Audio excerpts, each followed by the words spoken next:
गुरुबारे मनटा मोर तो पाई काई गुरे गुरे गुरे हेला ओ तो उठी थिलु मानी राधा तबे चाहिलो देहटा मोर कालुआ हेला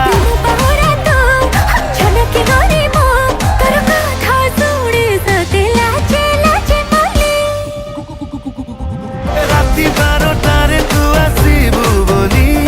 खजुरी बणरे तते डुंगुथिली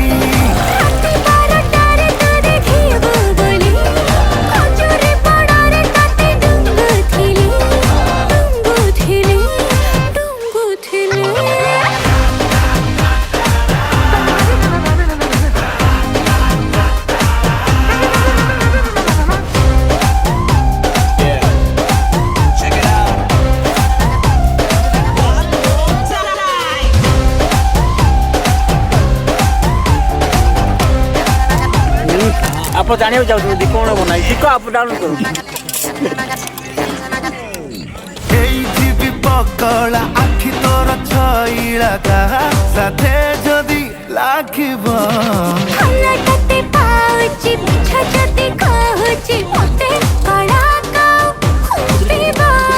रविबार मनटा मोर तो पाई काई रवे खबे रवे हेला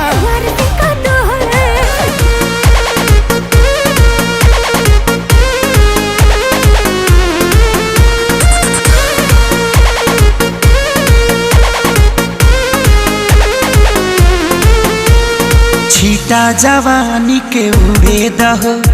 मनवा से मनवा के जुड़े दहो छीटा जवानी के उड़े दहो मनवा से मनवा के जुड़े दहो आज सुते दरिया तान के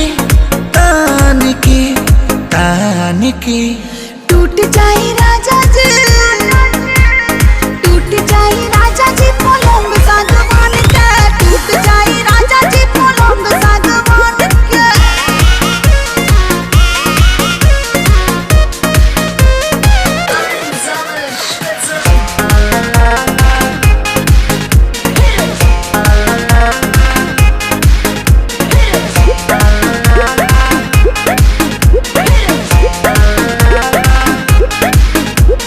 छुए द बदन की देखो न कटन की चदर बिछा देहनी पलम जी मन पिघला देहनी पलंग पर झुलुआ झुला देहनी छुए द बदन की देखो न कटन की चदर बिछा देहनी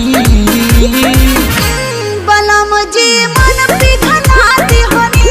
पलंग पर झुलुआ झुला देहनी परियार बात बेडिया फान के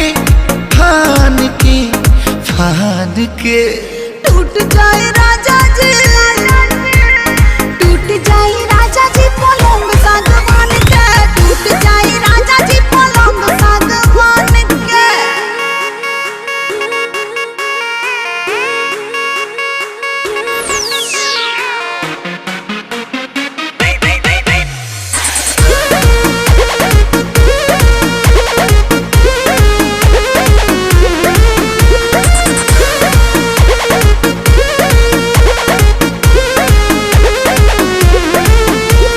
बने तब बेसरमी देहिया में गरमी पैठे लागी हो कमरिया ऐठे लागी हो